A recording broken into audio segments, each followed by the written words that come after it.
Welcome to the show. My name is Jesse Goldberg, and my co-host today is Brian Cumming. Hi, Jesse. And my guest today is, I'm going to get this wrong again, Eric Bikales. It couldn't be more wrong. Bikales. No, go again. What? Bikales. Bikales. Oh. Bikales. You should change your name to like Weinstein or something. Never mind. Anyway, so let's tell us about yourself. You're a piano player. I'm a piano player, and I grew up in a musical family. I was one of 4 kids. We all played, and I'm the only one who wound up doing it seriously, for a living. My dad was a psychiatrist. My mom was a social worker, and that's why I'm so well adjusted. But you play for Neil Sedaka now, right? Or is that what you've done do. a lot? Just tell us some of the stuff you've done. Oh man. You said you worked for Mike Post and the. Yeah, Mike. Right. Mike was my mentor when I lived in Los Angeles, and that was a span of about 35 years. And Mike is more responsible for my having a career than anybody else. Now, tell people who Mike Post is, because people. Mike was a record producer, and he was very successful at that. But he became I think the country's largest TV composer of music. He had 6 to 8 shows going every season, and he had so much to do. He had to have a team of writers to help him do the underscore for these shows, and I got to be part of his team. But he got credit for all the writing, right? Or he did all the writing? No, he split credit with whoever was writing, but he would get the main screen credit with his partner Pete Carpenter, and but we got to take part in all our BMI and royalties. It was all above board, totally by the book. So some of the Rockford Files. What else was there? Yeah, what were his big hits? L.A. Law. Right, L.A. Law. And A-Team, and then he had Hill Street Blues was a beautiful theme, yeah. And then NYPD Blue later on, and there were just so many shows in between that. There was tons of them. What was your part in that? Well, I got to work on a bunch of them as a studio musician to go in and record on the sessions, because there'd be 3 keyboard players on every session. He used big groups, so there'd be a big string section and maybe a small woodwind section and a couple of percussionists and a drummer and a bass player, 2 guitar players, sometimes 3. When you have a budget, it's good to do that. So he kept that up for the longest Would you time. usually be a synth player then, or piano? I would usually be a synth guy, and we had a guy named Larry Mahobarak who did a lot of and Mike Lang, he was another one who did a lot of the acoustic piano work. There were several people that played on Mike's sessions, but I worked on that side of the glass, and then he trained me to write for picture, and that's a whole other discipline. If you're a writer, you have to look at the picture, and you have to. There's a craft. I've seen somebody do that. Science to it. Yeah. I've seen somebody do that. He had a whole thing set up in his house where the movie's going, and he's making stuff up as it goes along, right? And this is before computers had. This was before we got into computers. He was doing this stuff when we had to look in the big click track book and figure out our tempos and all our hit points, and it was all like, it was a mess. But we had to do it that way. That's how it all got started. In fact, it predates that, and it was even more archaic when it first started. Way back in the beginning with Earl Hagen and those kind of guys. Earl Hagen, that's Mandy Griffith. Yeah, that's right. And didn't Harlem Nocturne or something? Was that Harlem Nocturne? Oh, did he write that? He was a big arranger from the. Yeah. Oh, yeah. I may be wrong. He also wrote It Might Be RFD and a couple other ones. And the book about scoring for film. He wrote a very famous book, which I've studied, and Henry Mancini, of course, has a big book that everybody, all composers look at that book at one point or another. But I learned how to do Mike Post's way of doing it because he had his own sound. And I think, as far as Mike's concerned, he's the guy who brought rock and roll to TV. Okay, so now this stuff that you're going to play for us today, what kind of stuff is that? I mean, how do you describe it? It's really, in a way, it's kind of all over the map, but you have to understand that I've been a guy who's just been in the trenches my whole life, playing with other artists, backing them up, backing That's up like singers.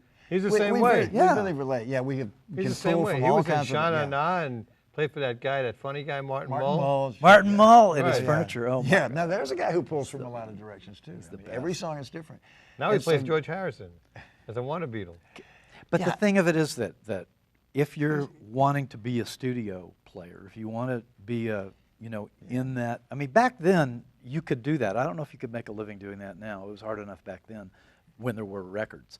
But you had to be able to play in all styles. So if you had a healthy respect for all the different pop styles and you could get off into jazz and you could get off into different directions, I think that that you had a shot at doing studio work. So I love all these different styles, and I draw from them. Tell me about this Follow Your Heart song. What's Well, the thing? I wrote Not this that song a long time ago, actually, and I wrote it for a friend of mine who was writing a screenplay, and he said, write me something cinematic. Write me something that would depict beautiful scenery because that's the way I want this thing to open. And so I just thought about it, and this is what I came up with. And it's, through the years, it's just kind of followed me around. I mean, I've always enjoyed playing it, but I've never thought about doing anything with it until now. At this stage in my life, I really want to just play the piano and do kind of what I started out doing in the first place.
All the instrumental stuff that I wrote myself came with just into the piano and just doing nothing, just playing around. Yeah. I wasn't trying to write anything; it just came out. Right. Does that any of these songs come out like that too?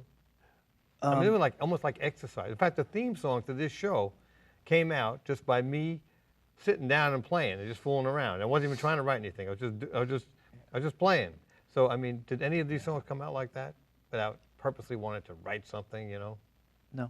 No. Oh, But- there goes that. There goes that commonality. No, when I first started playing when I was in middle school, Didn't when I have first, middle school back when you were in middle school. no, it was junior high back then. Right, junior high, right. But that's when I first started improvising and writing songs, and I don't know why I started doing that. I just started doing it for fun, just exactly like you're saying. And so the tunes that I came up with back then we're all just goofing around. Yeah, that's how it came up. But you did say that when you sit down, you're never sure exactly. You might not have a plan, and it just kind of flows. There's just something happens. Yeah, and you these dig in. days, what I try to do is I try to just get in touch with that stream of whatever it is, that energy that kind of keeps you in place and keeps you riveted to what you're doing, and you forget about everything else. You forget about yourself, and you forget about everything, and you're so into what you're doing, and then, you know, you can edit it later if you really need to. And I have my little iPhone, of course, so I can record it. I'm still using a cassette recorder. I did for years. Watch the hair thing. What about this Neil Sedaka thing? Yeah. When did you hook up with him and you play piano for Neil Sedaka or play keyboards or whatever? Well, he doesn't really need anybody to play keyboards for him, but he is a fine keyboard player himself.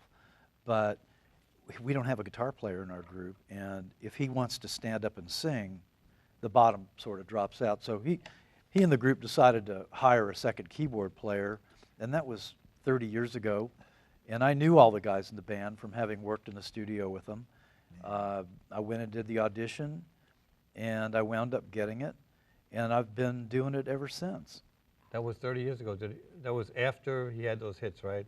What were the name of those hits he has? Well, he started off with hits like Breaking up is hard to do. Is that the well, big- that was Oh, that was an Carol. early on. Oh, Carol, Calendar Girl, Happy Birthday, Sweet 16. Calendar Girl was a good one. January, February, right? Okay. He's made a couple of dollars off that, I think. And He was the artist. he as has well. two versions of Breaking Up. It's He hard was to the do. artist and the the writer. He wrote the music, and Howie Greenfield wrote most of the lyrics. Then later on, he had kind of a hiatus where he didn't really do a lot, and then he had a big resurgence when he got with Elton. And Elton started Rocket Records over in the UK, and he and Neil just bumped into each other or something, and he said, "Man, I love your stuff, and you know, you should be a star again." And all of a sudden, and Neil was still writing, you know, and so he just had a complete resurgence. But he wrote "Love Will Keep Us Together" for Captain Tennille, right? He wrote that, and So when Daryl did- Dragon discovered that one, and you know, the Captain, and then he had "Laughter in the Rain." That was a beautiful song. Right. And That was on the Rocket record label. I remember that. oh, Bad Blood was their big hit, I think, under Rocket, and Elton Okay. sang backup on it. Oh, maybe I'm wrong. I'm trying to remember the label. So you do all these when you're playing with him, right? All of them. Right. Yeah, we do them all. We do them all. Hmm. But anyway, that's been a trip. That's been a real trip, and we've gone around the world with him. We've gone everywhere, and it's just been quite a ride. Do you get to meet any? You get to meet any of those other people like Elton John or? No. No, never. Never We- met Elton we- John. we've I was never- thinking of changing my name to Elton Jesse. What do you think? It comes earlier in the alphabet. I think it's creating just the right amount of confusion. Yeah. To Elton. From now on, I'm be called Elton Jesse. You're going to have to upgrade your wardrobe. What's the matter with this? glasses. Some sparkly hats, you know, big sunglasses. But you are a piano player, and you Yeah. do sing, and you're Yeah. unusual. And prolific. So that piano you brought a piano in from a place called Miller Piano. Miller Piano, they are. Where are they? Oh, they're And that the girl's best. here. Sherry Miller. Sherry Carlisle She's with our Smith. audience today. Yeah, she's in the audience. Sherry Miller. Sherry Carlisle Smith, my good buddy, and she is the top person over there at Miller Piano Specialist. They're sort of in Cool Springs, I guess Franklin, really, Tennessee. And they have been so kind to me, and I've done a lot of sort of performances over there for them.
So would you play? Would you play along around places and I by do. yourself? I do. Didn't you say you played in the piano place for a while? Yeah, there's a place called F. Scott's, and I did solo piano there for a few years. And I play with several bands. I play with South Street Players, their top 40 band, and I play with Rachel Rodriguez and the Gringo Stars. And it's the kind of Gringo Stars? The Gringo Stars. They're kind of a That's funny. Latin-infused pop group, and I play with Pimpalicious.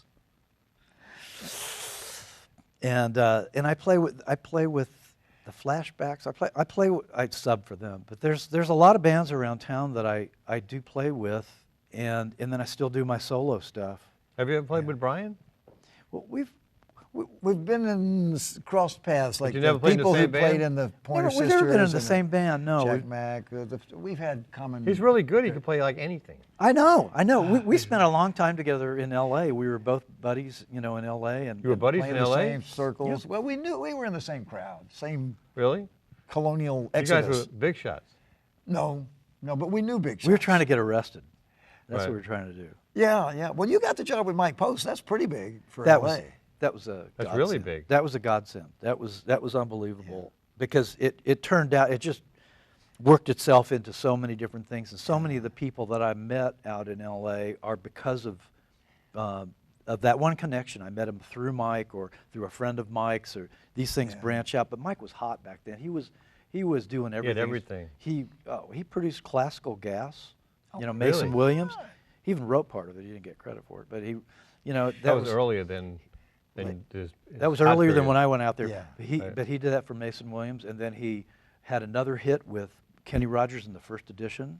What Condition My Condition was in. He produced that. He produced it or wrote that? He produced it, but Wait a second. It I was, thought Mickey Newbury wrote that. No, Mickey Newbury wrote something. it might have been, but Mike produced the record, Oh, and okay. Mike came up with the idea to run the background vocals through a Leslie speaker. That's worth a lot. That's like a Richard Peary level idea. It was it made the record.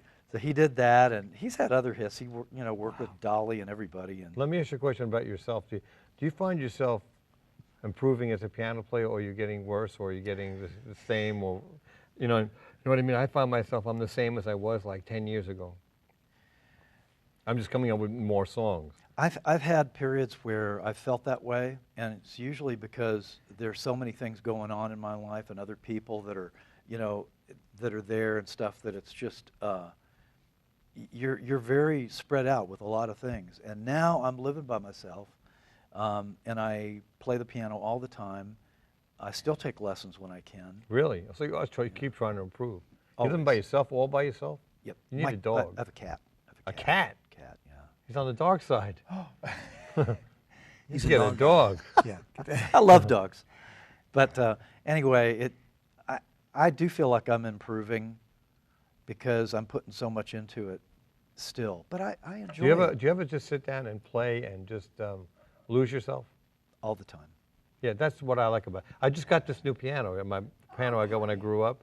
And it's like, and I miss that, just sitting down and losing yourself. And you think about anything. In fact, you can think while you're playing. It's or something. therapy. Yeah, it is. It's therapy. People don't realize that.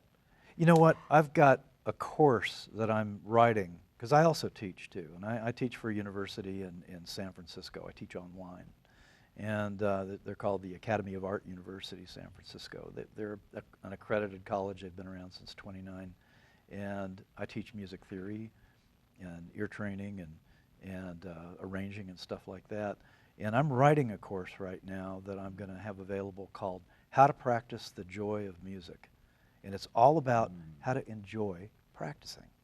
Right. And it takes a kind of metaphysical approach. It's borrows a little bit from meditation, mindfulness, but it shows you how to enjoy what you're doing. Because what you're talking about when you just sit down and lose yourself, that's exactly what you want to do. Right. I didn't, when I first started playing piano when I was a kid, I didn't want to play it at all. I just wanted to go out and play baseball or something.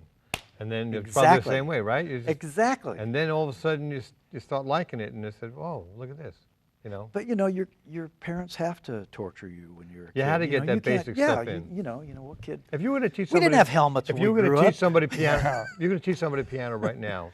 What method would you use? The method they used on me, and probably you too, was learning these classical things and doing it like that. I don't know if you learned that way.